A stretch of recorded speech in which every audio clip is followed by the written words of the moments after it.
This is Speaking of Shakespeare, conversations about things Shakespearean. The following talk is with Professor Tiffany Stern of the Shakespeare Institute, University of Birmingham. Located in Stratford-upon-Avon, the Shakespeare Institute has established itself as a beacon for international Shakespeare scholarship. Tiffany is Deputy Director of Institute and Research and also Fellow of the British Academy. This talk is funded with institutional support from Aoyama Gakuin University. This series is also supported by a generous grant from the Japan Society for the Promotion of Science. Tiffany Stern, there you are. There you are. I got you to come on our program, and I am absolutely delighted, and I cannot tell you the truth now because you would be certain that I was being disingenuous or being, what would be a Shakespearean phrase, a base flatterer, or some kind of person like that, someone who in the end, in trying to give you all of the accolades I would want to give you, would end up backfiring and making me look a little bit like a fool.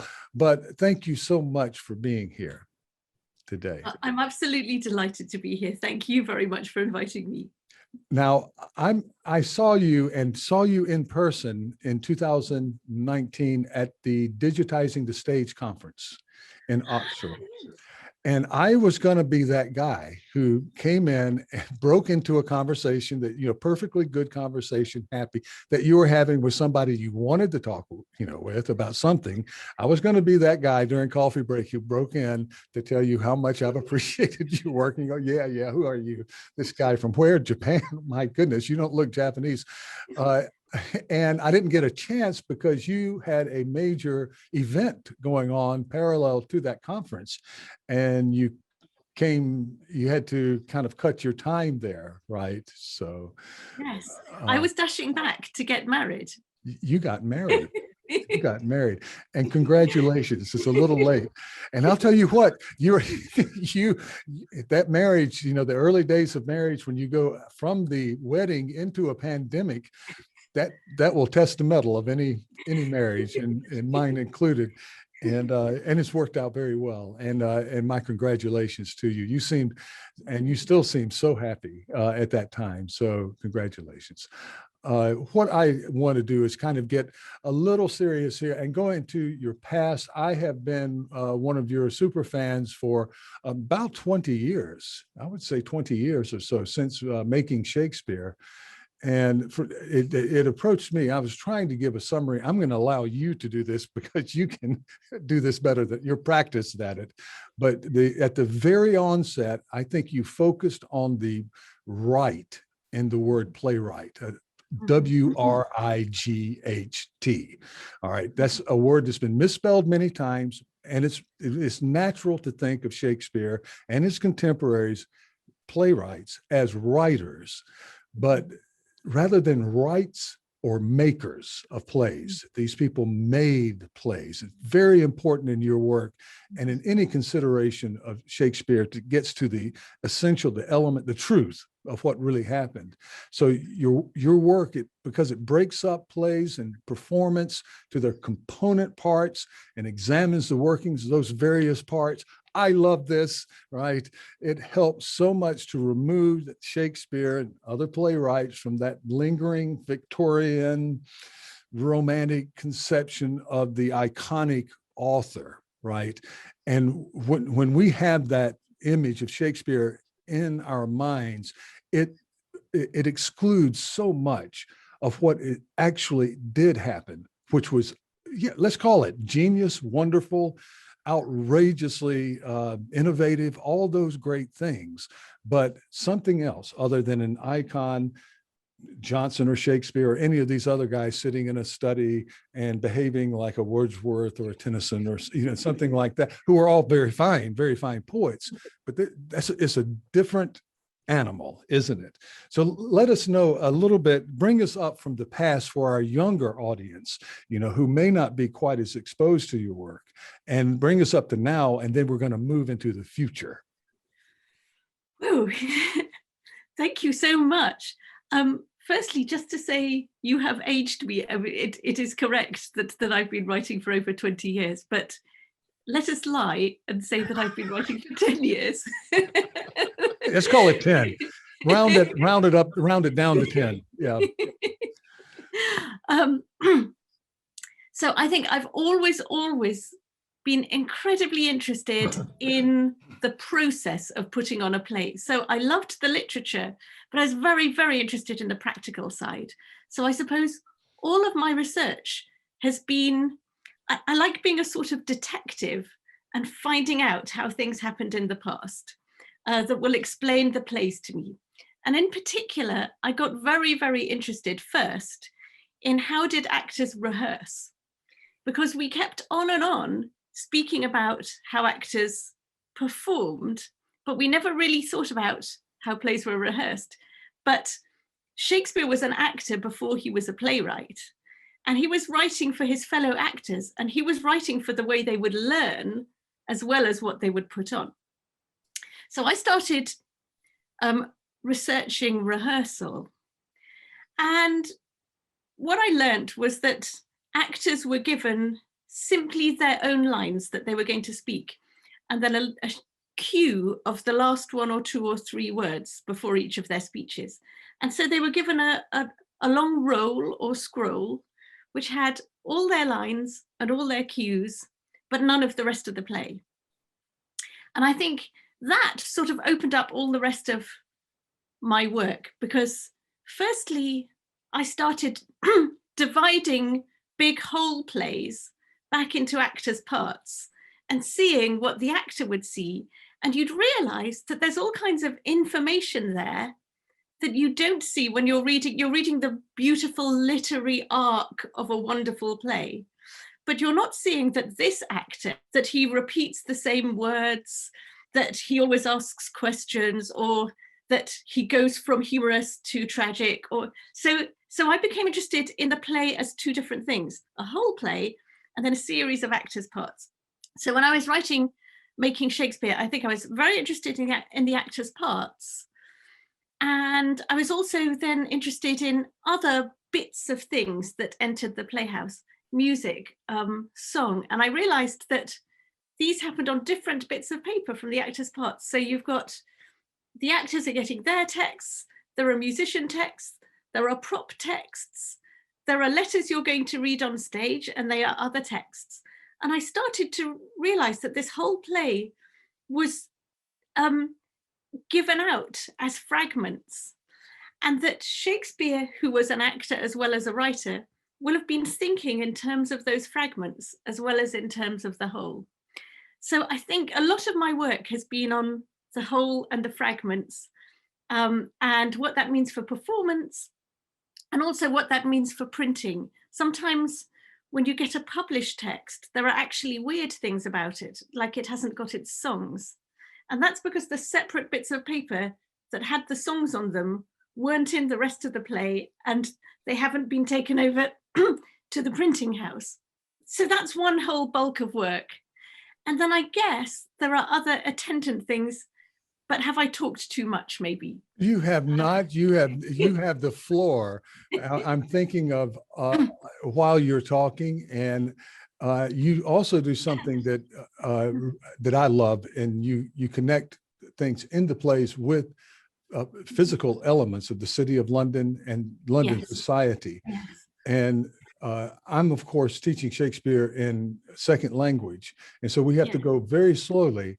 The wattage is there, the brain power and understanding. But, you know, when I read in Latin, I wasn't the best student, but we didn't exactly read like Romans. So we went line by line, and that's what we do. So I think that's even more trained me over the years to examine these things. And then I have to explain things to students who are not living in the 16th century or in an English speaking culture. So it drives me to go to the notes constantly and try. And we'll talk maybe later about this, about things that aren't in the notes, leaving me stranded. So that's the type of thing that I have to do in order to get meaning out of these lines for people. And there is this sort of feeling that you read a Shakespeare play and you feel you have it down, right? Or you read anything and you feel it and you try to teach it and or write about it or whatever. And then you go, oh my goodness, there's so much I don't know here. I thought I knew it. Yeah, I know Hamlet dies at the end.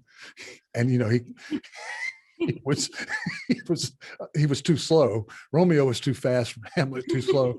And but this type of work that you do sheds light on it. And there's so many examples coming to my head from your work, because there's so many examples that you give, and you seem to move fluidly between I don't know, city records in Stratford to the play over here. And how do you remember that? And there was something I remembered and wrote down in one of you, because I wanted to use it and quote you, and I can't find it, and I can't remember it. It had to do with Ludgate and Coriolanus, and how the ancient king, is reflected in the play. Do you remember it? What was it? You see, it's. Yeah, I think it's in Making Shakespeare. It was a long time since I wrote about the gates of London. But that was in Making Shakespeare. Yeah. Yes, but it was to do with how would people in London have known little bits of historical background before they went to see the plays. And actually there were various ancient mythical kings of London represented in statue form in the gates of London. I think I was talking about that. Yeah, I suspect. Yeah. Yeah, so it's like making a reference to the Hollywood Walk of Fame to people who don't remember the Hall of Fame, and you don't get the joke if you don't know the Walk of Fame. You don't get the joke if you don't know something about the walk and how it's done and so forth. Well, you see, I have this that I've had for a while. This is the Making Shakespeare, and also I have, this is the very humbly titled Documents of Performance, right? That does not begin in any kind of humble way. It's beautifully done, where you begin with the notion of patchwork. It is a kind of motley design. It's patched together, and that's the sort of prologue to or introduction to your book about these documents, and it's gripping that you to see the play being put together like this. And also you quoted my advisor, Trevor Howard Hill.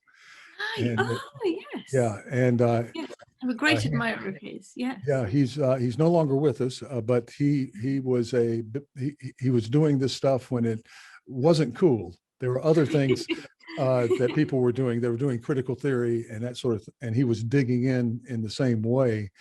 So kudos to his work.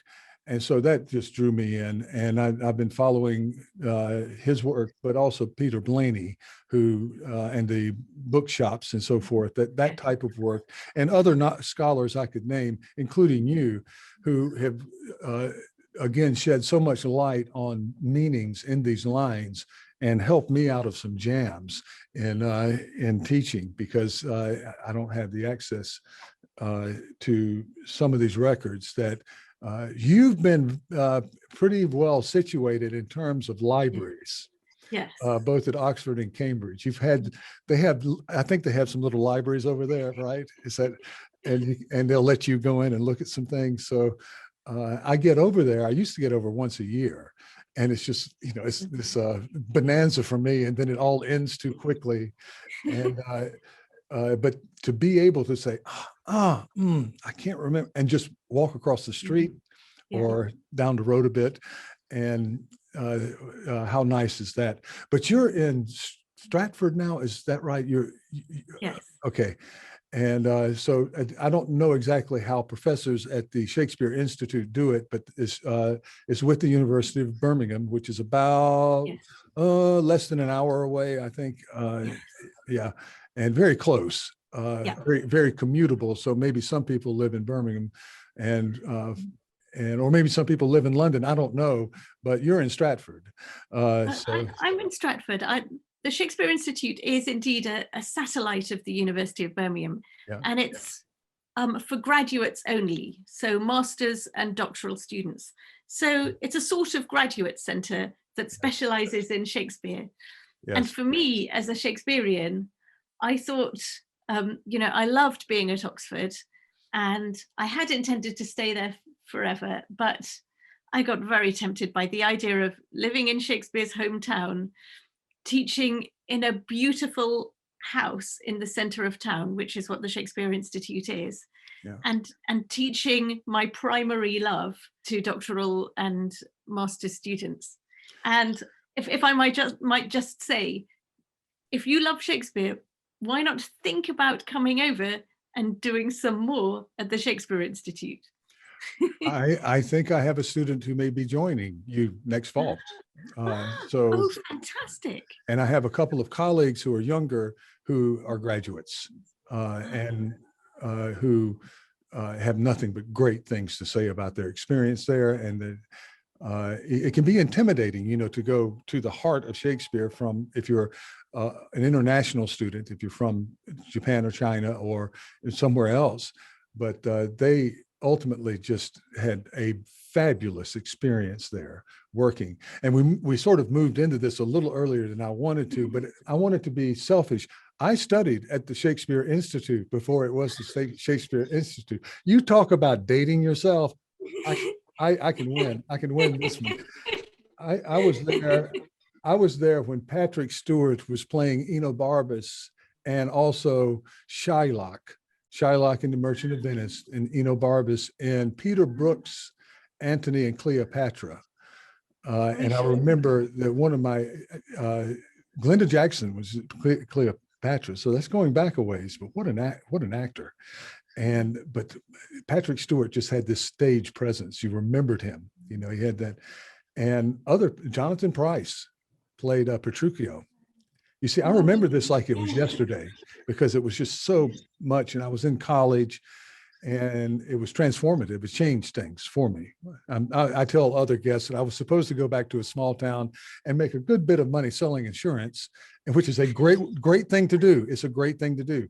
And there have been times when I wondered if I made a mistake not doing that, when I didn't know about my next job. But that was the transformative thing, that the studying there. And the Institute was not with Birmingham yet, but it was still that house there. And we would go there every day. And actors would come over and talk to us. And we would meet actors at the Black Swan across the street, or the Dirty Duck. The Dirty Duck. And it's still there. And then it was just the Big Theater and the other place, which was a warehouse looking, a little tin building. It was nothing, but you had these seats and you could reach out and touch the actors if you wanted to. They were that close, and there's nothing like that, to see them in their dimension and fall into character. And you go, there's something between me and this person, right? It was just absolutely stunning. Now, let's see, what else? Stanley Wells came and talked with us, a younger Stanley Wells. And so we had all of these people, and it was just so great. And so I, highly recommend it. And I just think it's a wonderful experience. Now, you were at University College in Oxford, and then you moved, yes. and then you moved to Stratford. So, and that's a kind of big move. It's not far away, but it's a big move. It is a big move. Yeah. Yeah.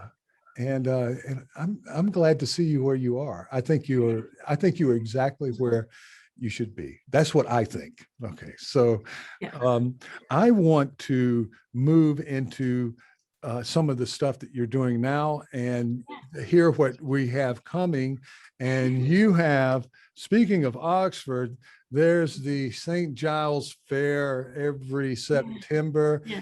And I think there's a love-hate relationship, sometimes more hate than love among certain people. I don't think C.S. Lewis spoke very highly of the St. Giles Fair, but for our listeners we take a group for a summer program to Oxford, and I get to visit Oxford a good bit in our summer breaks. So I'm kind of familiar with the town, and very familiar with the town and the pubs, a little too much, sort of a joke. But the St. Giles Fair comes in every September, and it is for the people. Yes. and people come in from outside, and so it is not the Oxford of people's imagination where you have all of these scholars walking around and so forth. And C.S. Lewis, of course, didn't like it so much. He thought it was a little too dirty for him, a little infra-dig. And it is, it has everything. And you are working on Fairgrounds and Shakespeare. And I wondered if maybe St. Giles wasn't somewhere in the back of your mind, or similar type things that we still have. Yes, yes, in a way, because St. Giles is one of the noble old fairs. Stratford-on-Avon has one Mop Fair. Cambridge has one Sturbridge Fair. And they're all actually the same fairground, essentially, that rotates around the country, London and round the country. And this happened precisely in Shakespeare's time. You know, a fair is annual and doesn't last very long, a week maximum. But it's recurring and annual, but the fairground people are all rotating together. So there's a kind of city without a location, or a town of fairground that reappears in different configurations in different places. And yet in Shakespeare's time, it was extremely organized. It had its own legal structure. So I was very interested in a place that wasn't geographic, which actually meant that more people could experience it. And in fact, in that way, it's rather like theatre, because the theatre people would leave London and go and tour a progress through the country, and they would actually follow roughly the same route as the fairgrounds. So actually at different times, people are experiencing the theatre and experiencing the fair. And I came to be interested in the rather close connections between theatre and fair, because actually what they're selling is entertainment rather than a thing very often. You know, they're selling a bit of a thing. They are selling some drink and some food, but mostly what you take away and what you pay for is an experience. And I became interested in the connections between those two things, the experience of going to the theatre and the experience of going to the fair. And when I started researching it, it turned out that in London, when they had the big annual fairs in London, they would close the theatres, and the theatres would become like youth hostels, bedding down places. People could stay in the theatres, could sleep over in order to go to the fair. And you start realizing they won't compete for the same people. Instead, they'll help one another. So you were talking about how sort of low culture St. Giles Fair is, and sort of not the grand, beautiful Oxford. And I suppose I was interested in, we keep thinking of theatre because of Shakespeare as very noble, high culture, fairground is sort of low culture. But if they're competing for the same audience and they're going to the same places, are they more similar than we had thought? And this ties in a little bit with something I'll talk about more in the future, which is that I'm an editor of plays and a general editor of plays. And that means I think a lot about how you write footnotes for plays. And I suddenly realized that the people who write footnotes are literary people. And we all write footnotes looking to the highest literature to explain something in a play. So we go, I think this is a reference to Ovid or to Virgil, high other literature. And we're never looking enough at events and popular culture and the very kinds of things that are happening in the fairs, because sometimes our references are actually to puppets, performing animals, and sometimes we're not very astute at recognizing those sort of ballads. We're not very astute at recognizing popular references because we're so trained to look for literary references. So a little bit my interest in Fairgrounds also arose out of my editing, because I thought that the more we weigh a play down with literary footnotes, the more we make it difficult and arcane and sort of splendid in ways that aren't always helpful. And actually, those were both high literature, but also raucous, outrageous, funny, and people were feeling a huge burden of emotion, love and desire and anger. And these days, we sit in the dark and watch them with kind of folded hands going, that's not, they weren't written for that. So Fairground ends up tying in with editing, and my interest always, as I said before, I'm so interested in the practicalities of things, and it's the practicalities of the Fairground and the theatres and the way they sort of hold hands with one another and are looking to the same audience. So that's the connection there. And I think, all right, are you saying that once you get this framework and you start looking back into these texts, suddenly you can kind of see it. It comes out more, right? Yes, it comes out more. And I think one of the issues is that the way we do research now, we've suddenly got marvelous tools on the internet.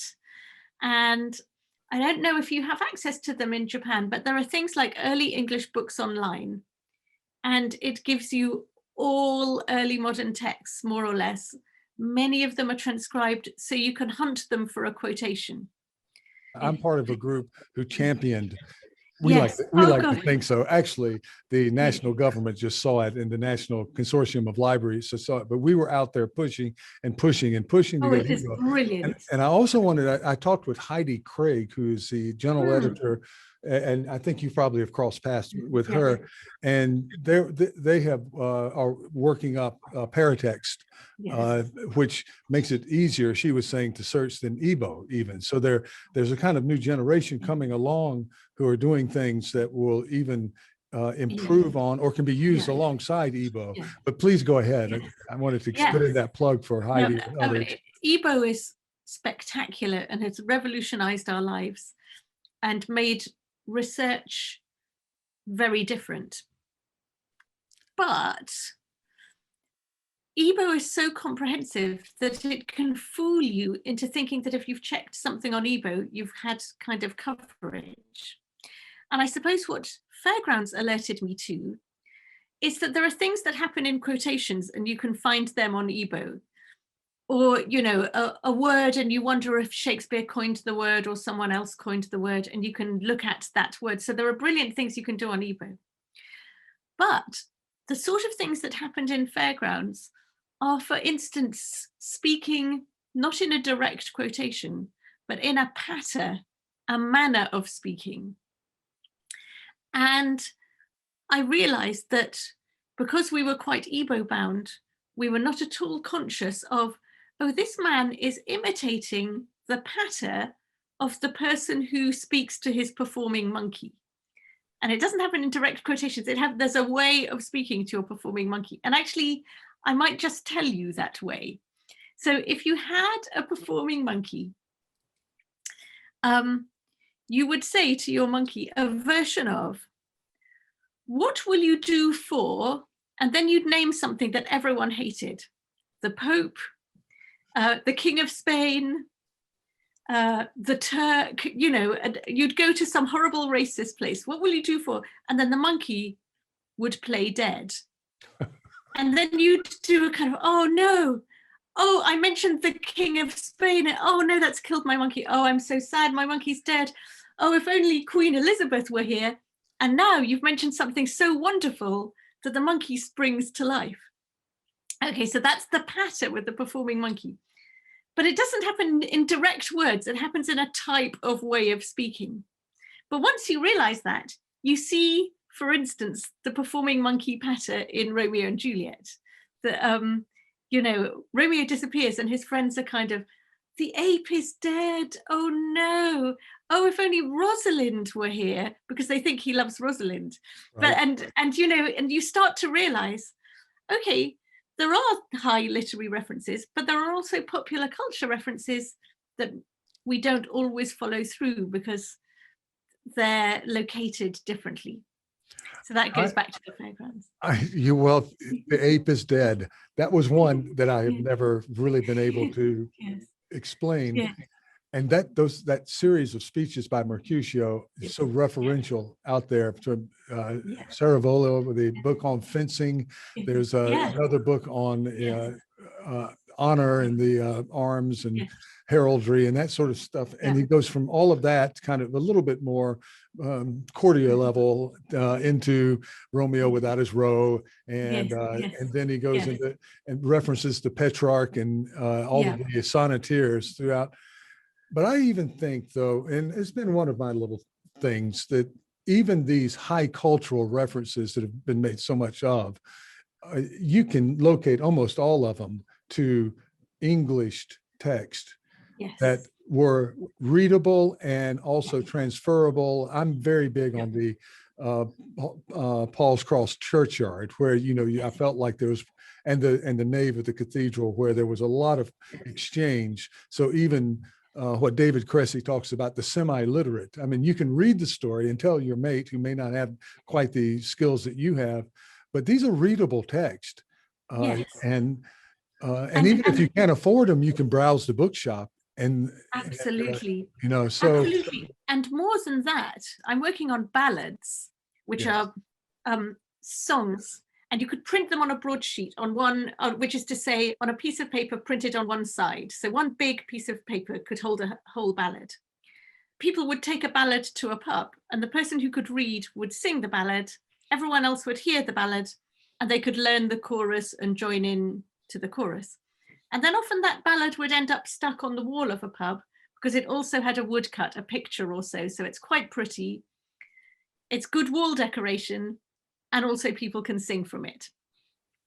And ballads, when you look at ballads, and there's another great site, which I think everyone can have because it's free, and it's called EBBA, English Broadside Ballad Archive, EBBA.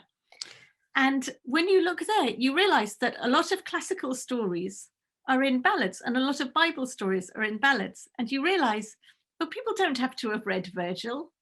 They just need to have heard the ballad of, Weeping Dido or the ballad of Constant Susanna. And that's how they know a lot of these stories. And ballads is completely different from Fairgrounds, but you can see it's the same sort of interest that's dragging me over to ballads. And particularly these ballads, I'm also interested in documents, having looked at all the documents that made up a play. I'm then interested in, after a play was put on, what documents does it break down into? And one is ballads. There were actually a lot of ballads that told the stories of plays, and there were ballads that were in plays. And when you realize that people at the door of the theatre sold ballads, you start to realize that actually, again, a bit as with the Fairgrounds, there's a cross-trading going on between the ballad sellers and the sellers of performance. And they're all co-advertising one another and creating marketable popular entertainment. That's really something. That were there musical scores or some kind of No, I'll tell you how it worked with ballads. You didn't print music because many more people could read than could read music. Right. And musical type was very expensive and only one printer was allowed to print it. So instead, with a ballad, you would write ballads that were almost always to known tunes, known from other ballads. So when you look at a ballad, it'll say, the ballad of Constant Susanna to the tune of Fortune My Foe. So you already know the tune Fortune My Foe, and now you sing Constant Susanna to it. And very occasionally, you get a new tune. And quite often that's because the theatre has taught you the new tune in the jig at the end or something. And again, it ties in with the ballad sellers. Or the ballad seller is also a ballad singer, and you have to hang around the ballad seller singer until you've learnt the tune. And then you buy the ballad. So, but a lot of ballads were to known tunes. And actually, if you think of Winter's Tale, Autolycus, who's being a ballad singer seller, they're desperate to have ballads. And he says, oh, I've got one, and it's to the tune of two maids wooing a man. And they go, oh yes, we know the tune. Yeah, we'll join in because we already know the tune. Then they sing the new ballad together. That's just wonderful stuff. I wanted to also ask you a bit about, I think there's a misconception about what aristocratic audiences at court Yes. may have or have not liked that for some reason all of them were perfectly good students in their their grammar studies and so forth. I think what is it, William Baldwin, he talks about the lack of Latin aristocracy. There were some bad students there, and I think Elizabeth was famously very good with languages, and I'm sure other people too. But it isn't like they're sitting in like what you might imagine a proscenium stage with the Victorian audience trying to be polite. Yeah. And I'm not even sure those audiences, I think there was some raucousness in those playhouses too. And a winter night when, one of the holidays, Christmas holidays, you're drinking, you're having a feast, and you're having an entertainment. And I think they were magnificently charmed by all of this folklore and culture and the things around them. There's a closeness that an aristocratic audience would have felt. And they too could go to the English version of Ovid if they couldn't quite remember who Psyche was, right? Absolutely. And they also loved ballads. I mean, one of the ways ballad tunes are preserved is that quite often they're set by people like Dowland, kind of important court lutanists or court composers. Everyone likes those tunes. I think one of the problems with us is that we have an idea of high culture and low culture that maybe speaks to something rather Victorian, where there were things you looked up to and things you looked down on. And I don't think in the early modern period, those distinctions were the same. A bit like now, really. Everyone wants to have a good time and be entertained. And there's a pool of shared stuff that everyone likes, and then there's some that's a bit to the side, but in the middle there's just a bunch of stuff that everyone really, really enjoys, and people are willing to pay to be entertained, just as we are now. Well, it's a standing joke with my students. I'll say, listen, when you next time you talk to your mother or father, tell them that you studied Shakespeare's Romeo and Juliet, and that you didn't learn about what Romeo without his roe, and the reference to fish and the reference to sperm, that I have to, because they are thirsty for this. They love this. And then the meow and the cat and being effeminate. Yes. And the sexism that's just intrinsic with this locker room conversation. I have to define that and explain that. And in one section of your book, in the documents that you talk about, or I'm not sure which one, it's about insult.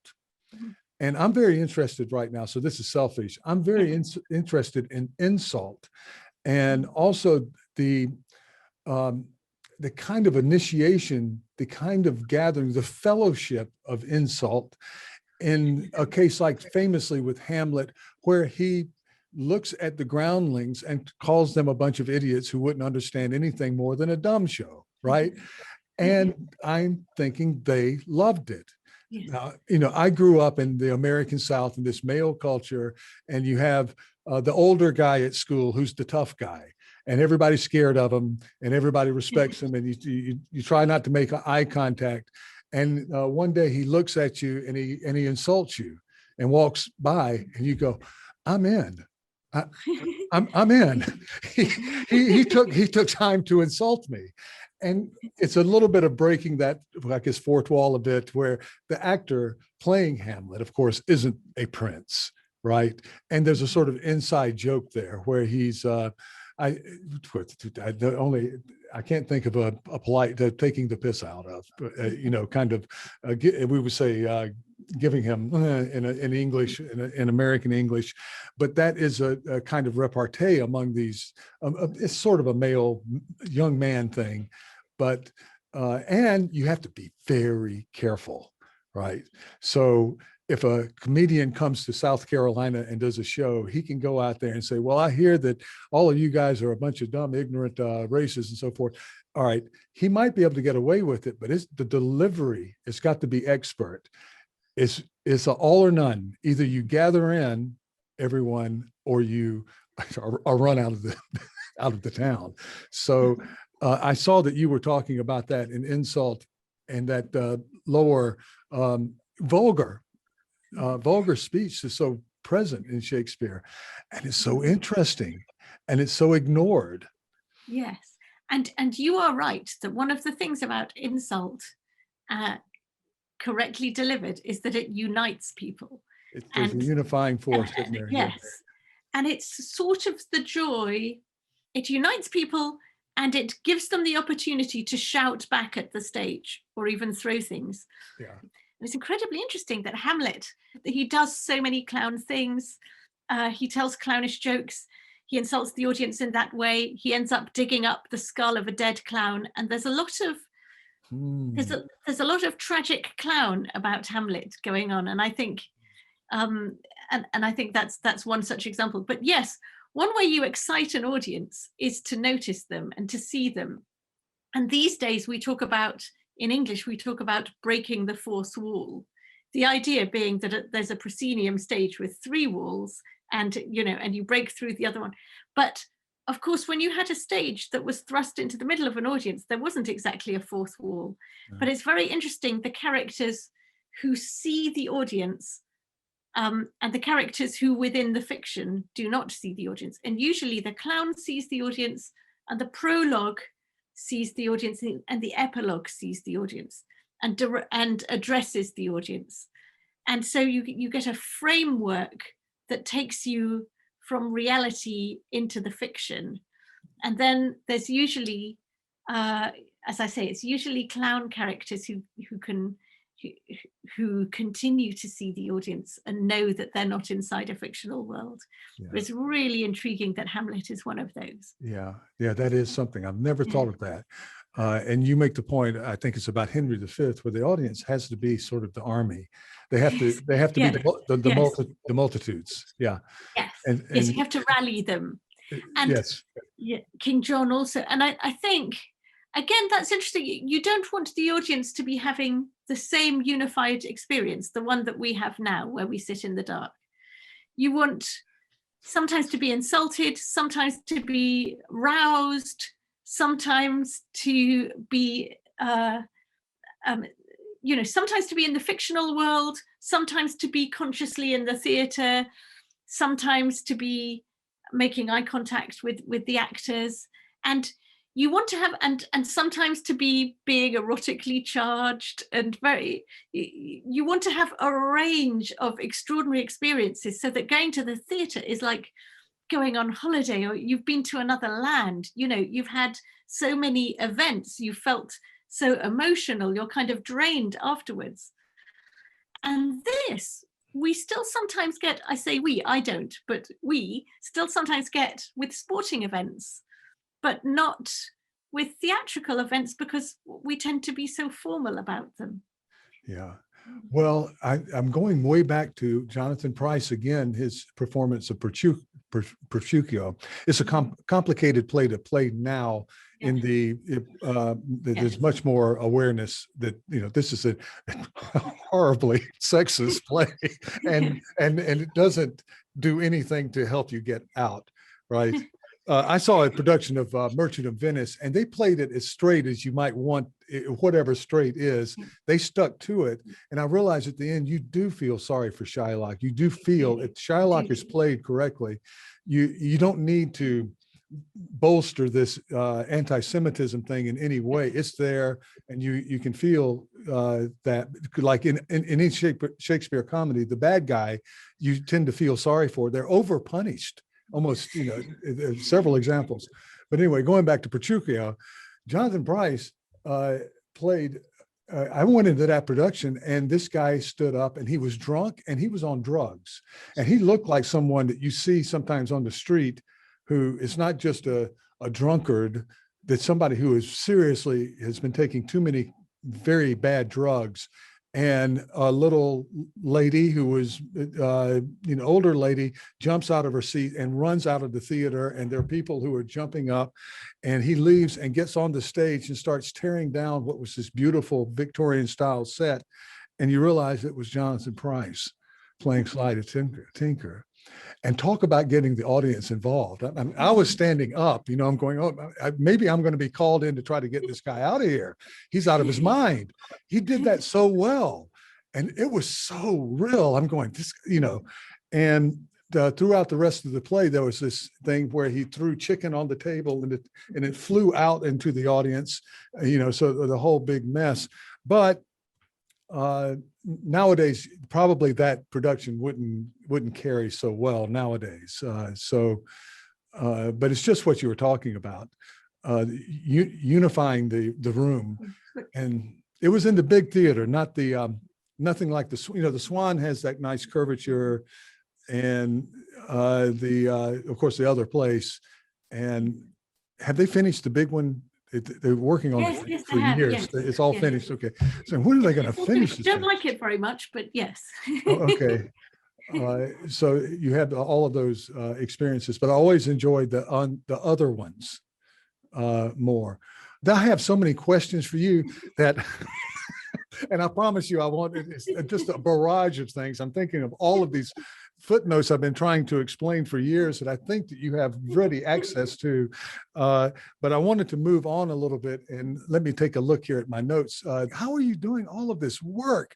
My goodness, you're doing also Shakespeare beyond performance.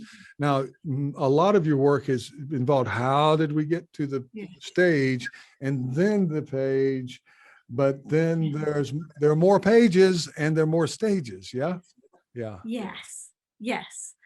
Shakespeare beyond performance is ballads and puppet shows and the other things that were created in the light of a Shakespeare performance having taken place. So I'm not going into the whole history of adaptation, which has been told before.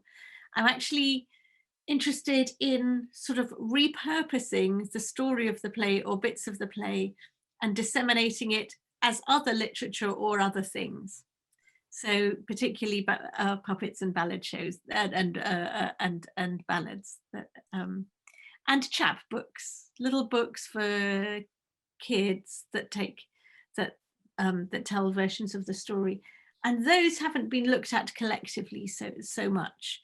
Actual adaptation of Shakespeare, say when Nahum Tate kind of rewrites King Lear, that story has been told, but the fact that those plays immediately became other literature and other popular events, that hasn't been told. So that's what that book is doing. There's quite a lot there. Yes, there is. Could potentially be a very big book, but it would be also an extraordinarily interesting book. Nathan Tate's one of my heroes because I've always felt like, oh, come on, you can't kill off just come on. That play with all the beautiful language in there and all of the wonderful stagecraft, including some horrible stuff. It's just, Tom, do you want to spend the afternoon watching Lear? No, not after a pandemic.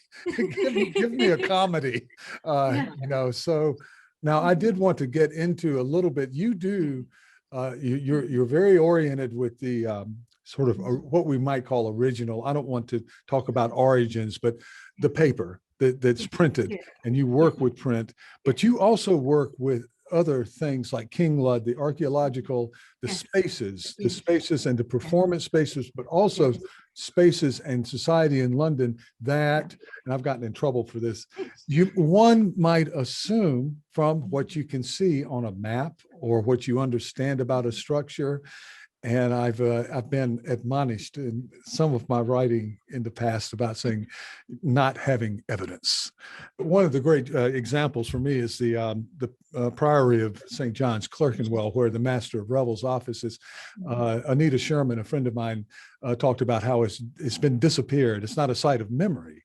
And even Stowe didn't, he kind of avoided playhouses and all that other stuff, but it was there. You have pictures of it and you have an archaeological dig there. So there are things you can say about that. How do you feel about that kind of speculation? I love looking in other places. I love that. I'm very interested in archaeology. I'm very interested in bits of text that get preserved in places that aren't books, like in embroidery, in trenches, which are kind of wooden plates that would have poems and things on them. So yes, I'm very interested in information that is not bookish.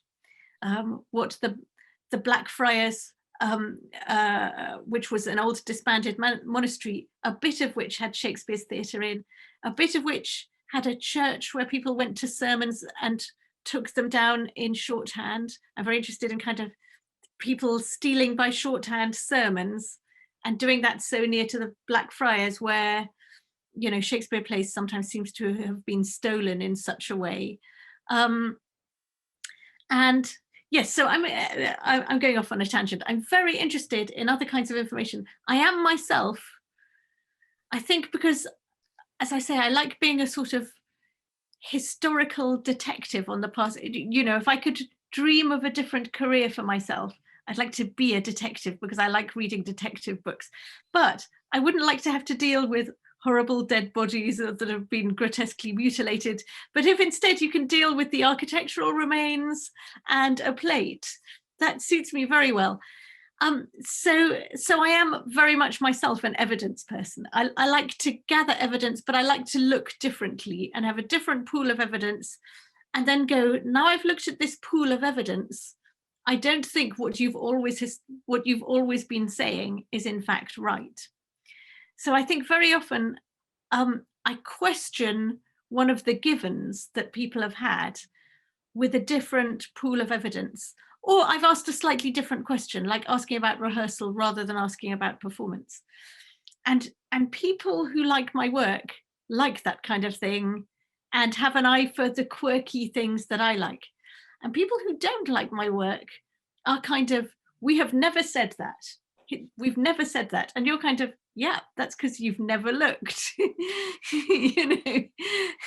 I can't imagine anyone not liking your work, but okay, there are people out there. There are haters out there. There are haters. There always are. There always are, and there are always people who want to find something wrong, Yeah. and even more so now that we're in such a socially networked world where people can comment anonymously, you know, and that sort of thing. So, but that is that's brought up several ideas, and I'm forgetting them as I go through the whole idea. I don't think you were on a tangent though at all about this this idea of auditing. I do think that, and whether it's evidentiary or not, I do think that people who they had to audit the court at Westminster, there were auditors. They had to remember like a lot better than I'm remembering things right now. To remember, and they also they took copious notes, and they learned to write longhand very quickly, and there were all kinds of competing shorthands around. So I've written about, there are some Shakespeare publications and by other people that are very low quality versions of the plays, very, very bad. And we used to call them bad quartos, but these are just, and we've always said that bad quartos, or for a long time, we've said that bad quartos came about because an actor or a couple of actors remembered other people's parts and then wrote them all down and created a bad quarto. And we often called these memorial texts that they were remembered. But I don't think that's the case. This would, it would be a very silly thing for an actor to do who gets money from doing performances to steal a play. You wouldn't get very much money for a stolen play, and you would lose your job. For another thing, because you only have your actor's part, you don't have the other texts. So that makes it very difficult to steal a play. And thirdly, if an actor had stolen a play, he should have his part perfect and his cues perfect. And this is not the case with the actors who are supposed to. So when I was looking into, if those texts are not stolen by actors, then how do those very bad versions of the plays come around? And when it became clear to me that many people were going to sermons and sometimes going in little cabals, little groups of say 4 or 5 people, and they'd all note down what they could from the sermon, and then they'd put it all together, and then they'd publish the sermon. And then the person who gave the sermon, and this is how we know about it, that's outrageous, that's not at all what I said, and now I've got to publish my actual sermon because you have just published some rubbish. So we've actually got quite a lot of bad sermons and then corrective good sermons. And I realized that's what we had with bad quartos and then corrective good quartos, that I think we've had audience stolen texts from probably the very same noters who'd learnt either in the court or going to sermons how to note down those texts as best they could using long and shorthand. Yeah, I was last year working with John Jewell's Apologia, and there's several versions on Evo out there, and I was just overwhelmed. They're just not the same, you know. And I just wanted to make one point, and I got stuck on this whole thing of.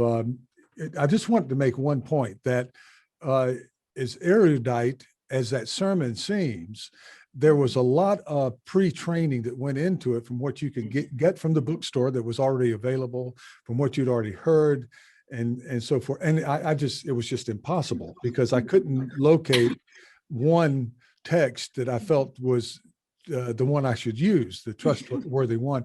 And as a textual editor, and I want to go into the textual editing, that's something those are decisions you have to make all the time. Yeah.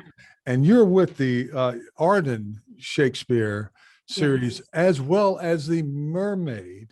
Yes. And the Mermaid being all Shakespeare, right? And so what are you working on one particular play now, or are you overseeing other people who are working? So in both of those, I'm an overseer, but you also need to be editing a play so that, New Mermaids, I've already edited some, so I'm fine just overseeing at this stage. Arden Shakespeare 4, which is the next iteration of Arden Shakespeare. So Arden Shakespeare 3 has just completely come out now. The last Arden 3 has been published. And I'm one of the general editors of Arden 4. So we're going to get all the plays edited again. And the one I myself am doing is The Tempest. So I am currently editing The Tempest, but I'm one of three people, so me, Peter Holland and Zachary Lesser, overseeing, so commissioning and choosing and getting edited all the Shakespeare plays, again, for now, with our way of thinking. So, that's what a team, what a team. I'm looking here at my old Harold Jenkins Hamlet, and then Ann Thompson and Neil Taylor, and that extraordinary monument that they put out using giving you quarto, second, giving you all three versions. And turned out to be not very teachable. So, I mean, I mentioned this just because Bloomsbury, who publish Arden, are a commercial publishers. And it's been interesting to me that there are decisions you make for academic reasons, and there are decisions you're encouraged to make for commercial reasons.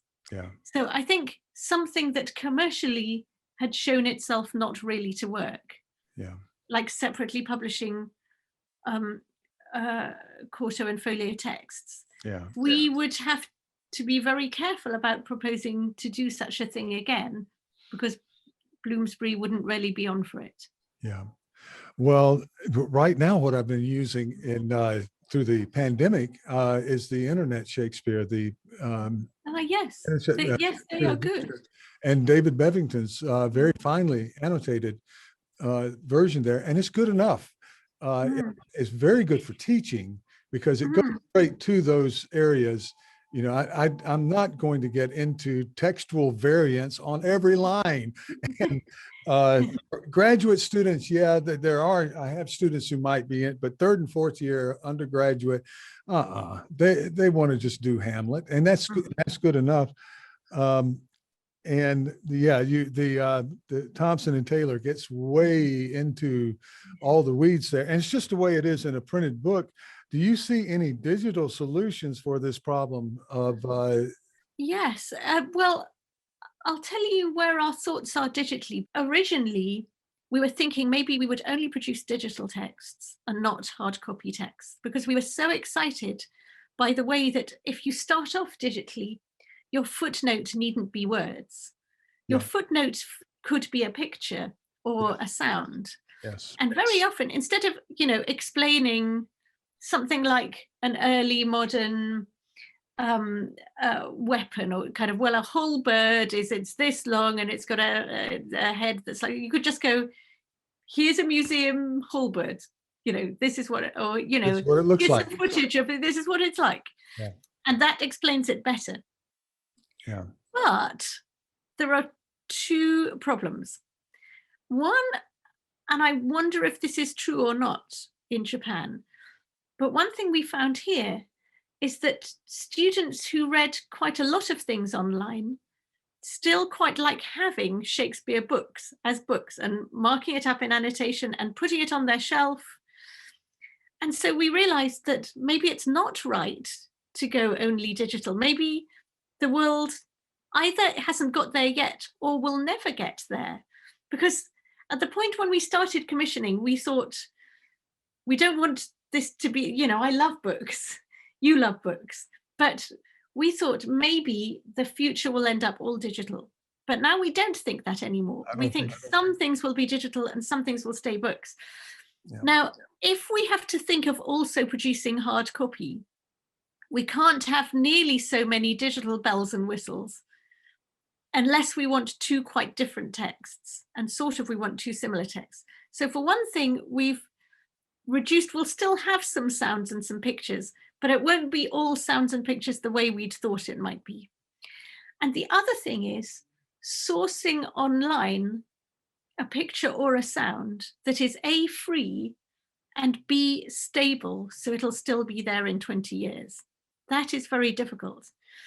So if you can only get people to locate their sounds and pictures in extremely reliable sites of large museums and things that are in Creative Commons and that have been put out for educational use, that very much limits what you can use, because you'd found something quirky and amazing that a person had tweeted. Well, you can't use that. So actually, we started off quite ambitious digitally, and we've got nearer and nearer something that's a bit more like a page with a few more accessories. And I'm sad and happy to say that, but that's where it's gone.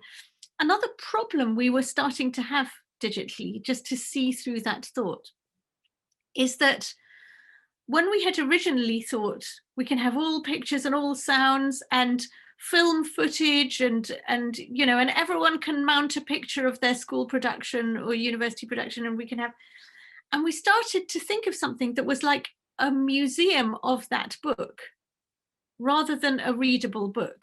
So it would have been a usable site, but no one would have read it. And Arden is meant to be a scholarly text that you read. So maybe someone else needs to come up with the everything museum of Taming of the Shrew. But maybe we need to come up with the enhanced book of Taming of the Shrew, which is a different thing, because Arden has a brand, and its brand is a reliably scholarly text with helpful and earnest and academic footnotes. So I hope that's not a disappointing answer, but it takes you through the process where we started from and actually where we've got to is rather more booky than we thought. I'm in digital humanities, and this is my time. It's just, I don't even know if it's readable anymore. I've made so many notes in it and stuck so many stick notes in, because I don't feel I can remember what I have trouble remembering everything, because there's so much out there. You know this feeling. You get scattered all over the place in your thoughts. So you have to make these little notes, and then I mark a place and I forget to make a note to myself about why I marked it, that kind of thing. But I'm still very much in the book. But it's not about me. My students, Japanese students, you understand, they belong to a visual culture. The language is visual, the kanji and the Chinese characters and so forth. Right. Yeah. And my students, even the young students, still like that book. and they still study in schools with the book. And manga are still, people buy books. There's still a book industry. Now it's suffered somewhat. I mean, there has been a movement to, I think, more of a distraction, more than you can entertain yourself online easier, or just as easy as you can go down and get a book at the store and entertain yourself. And whether anybody's going in and reading Jane Eyre, I'm not sure. But I'm doing some work now on novels, light novels that have been adapted from Shakespeare. You know, imagine this: you had, I would say, primarily a male audience, and very filled with, like you said, all kinds of people. And then a play like Twelfth Night, which of course can play for a polite aristocratic audience but anyhow, it was okay on the regular stage too. But you take a work like Twelfth Night and you transform it into a novel for high school, or maybe early college, but maybe high school, even middle school women, girls, actually, they're still girls. So, and they read these things, and when they get popular, they get hot, and they read them, and they have pictures. Or the manga is all anime, but these novels have a lot of pictures and graphics and so forth. And as far as I can tell, they're doing well. You just have to get that audience. And there's another one for it. It's so gender segregated. It's, you know, but within the novels there are a lot of there's queering the queer, right? Where you have the you had the transgender theme that is already in Shakespeare all over the place, and also the gay or lesbian, whatever, already there. But then you take it, and in one series they're turning Henry the Sixth and Richard III into lovers. Not lovers, but in love. I'm sorry. I don't think they do anything. They are, Richard III is obsessed, and Richard III, instead of being in, you know, some sort of differently abled state, is androgyne. He's sexually ambiguous. So they're playing with this stuff, and then we're looking into that now. That's fascinating. That's fan fiction, I guess, is one of the terms that one might use for it. Yeah, but I'm thinking they come across this before they come across Henry VI, 1, 2, 3. But you know, I think it's a bit like the ballads and the puppet shows. It's a modern version of that you might, in the early modern period, have met your grand play in a slightly debased and very accessible form first. Yeah. Well, does that fit in with your Shakespeare Beyond performance type thing? It absolutely does. Yeah. Except I don't want to go right up to now, because that gives me too much. But it's the same interest. The same kind of thing. You know, it's exactly the same kind of thing. Yeah. And it does it when you like something a lot, you want to own it for yourself. I think that's partly what this is. You like Richard III so much, you want to see him have a different story, and you want to write the story.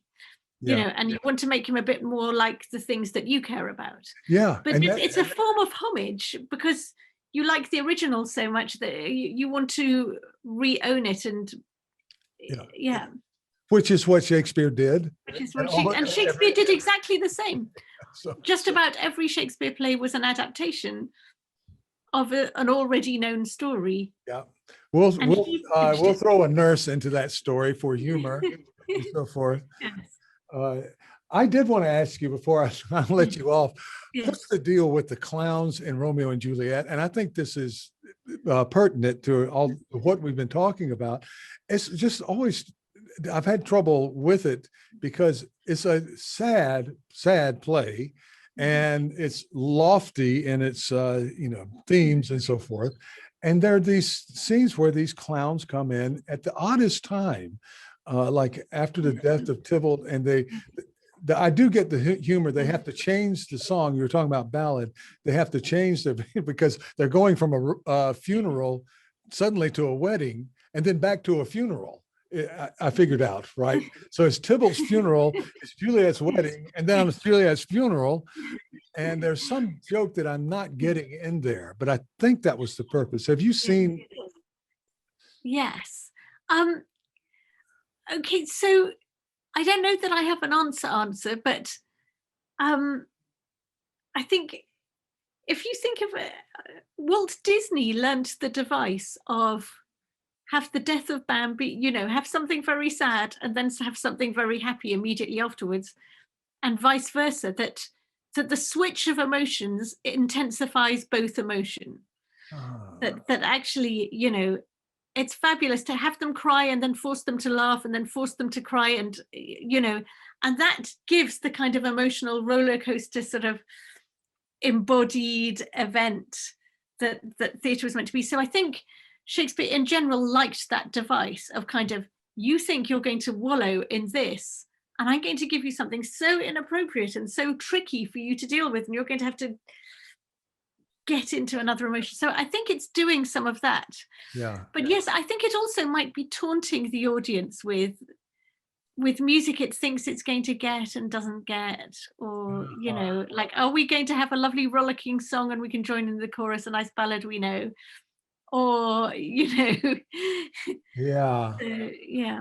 I can see that, because I can't find a way where someone needs to go back to the tiring house, or they need time, they need to buy. Maybe there's a little bit of that, buying time for something else, but in the famous, the Zeffirelli version, all of that's just cut out. It's gone, yes. I'm sure other directors have cut it out too, because it doesn't. I mean, the other thing about clowning is that I think that whereas other bits of text, that's what the actor actually said. But clown text, I think it's kind of, here's a broad framework, improvise, do stuff, basically clown around for 3 minutes, make the audience laugh. And when you read it on the page, you're sort of, oh, this seems quite not funny at all. No. What's going on here? But I think it's just, I don't think the clown needed to be correct to the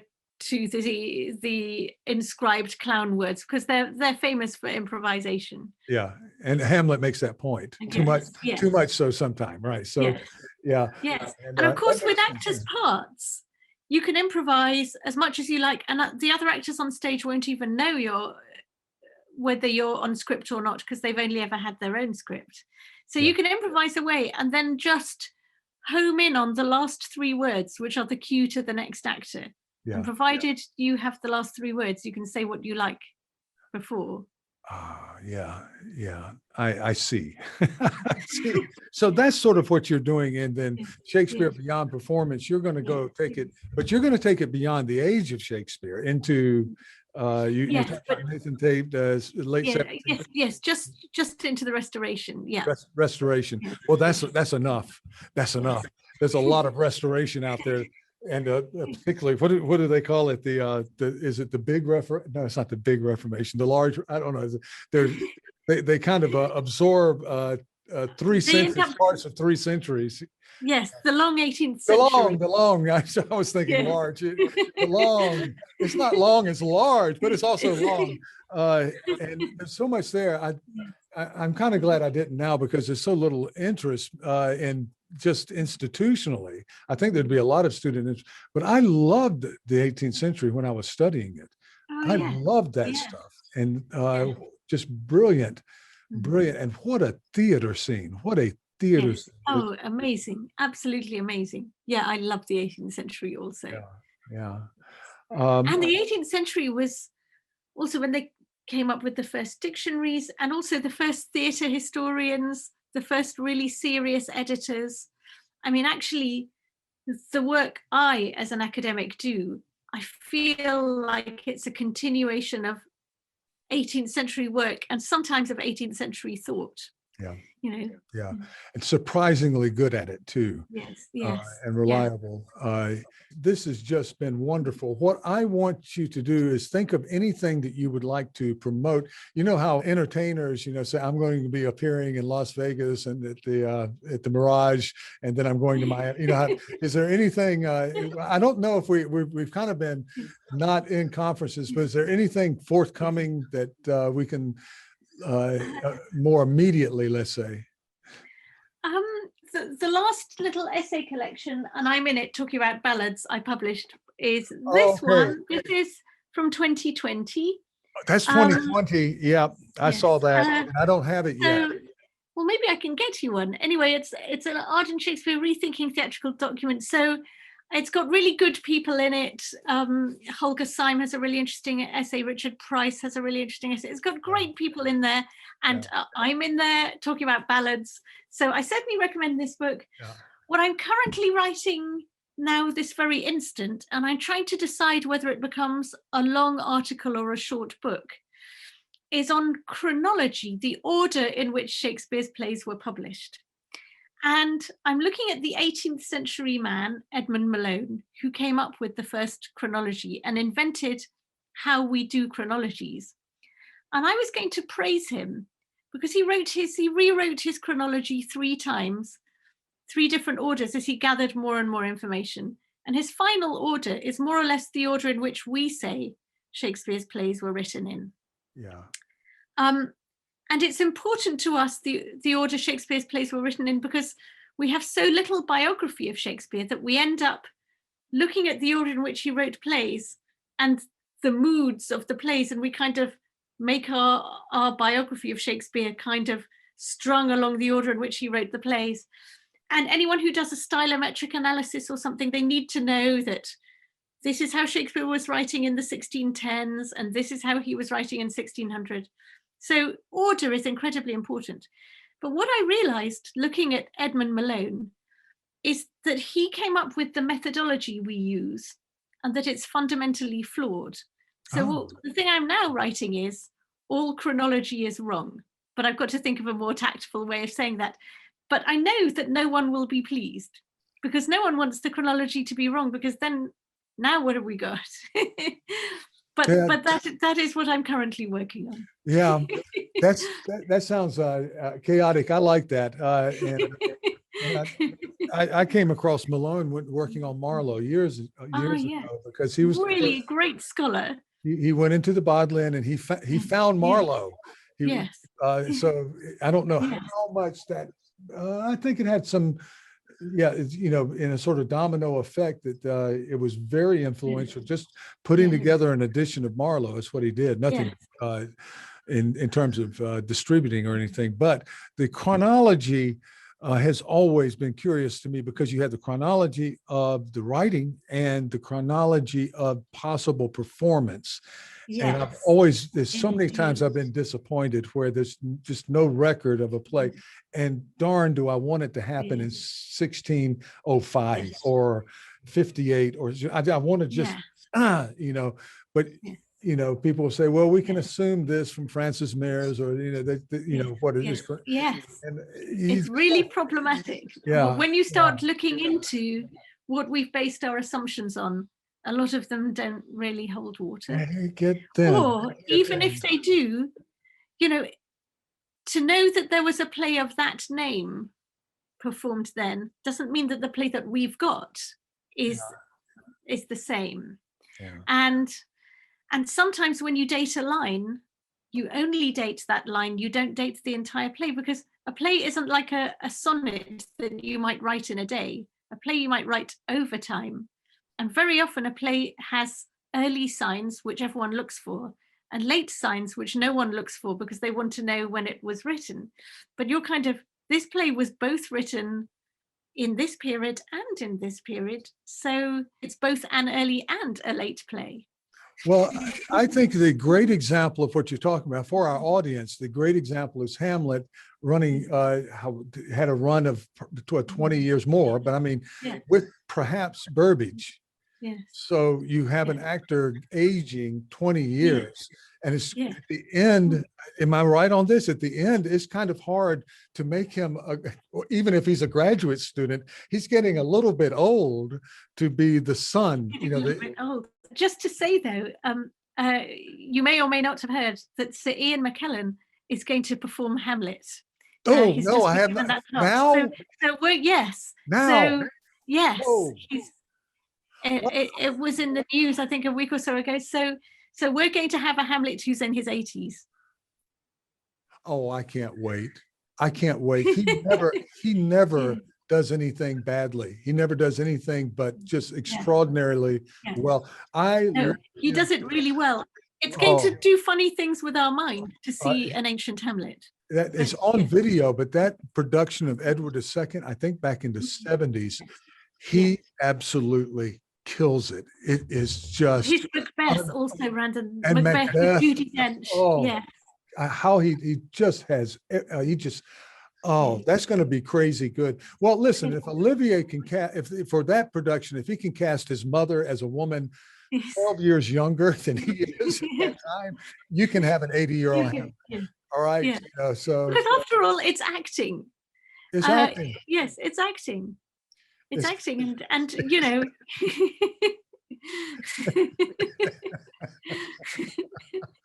I'll do anything Ian McKellen plays. I will watch anything he does.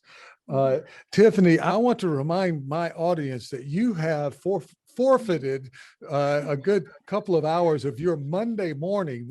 I mean, that's when you're supposed to have getting on with your week to talk with us.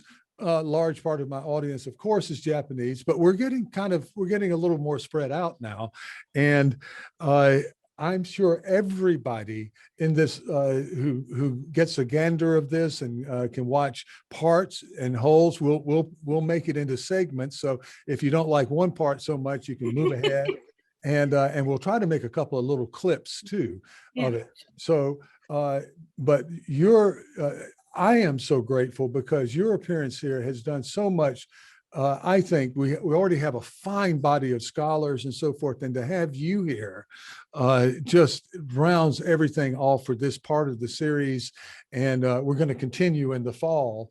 And also, you don't have to do just one. I might be able to talk you into coming back after, something comes out, or I might be able to, or depending on the future of the series. But I will tell you this, my Japanese audience is in a deep bow, and they love you, and they will love you even more if that's possible.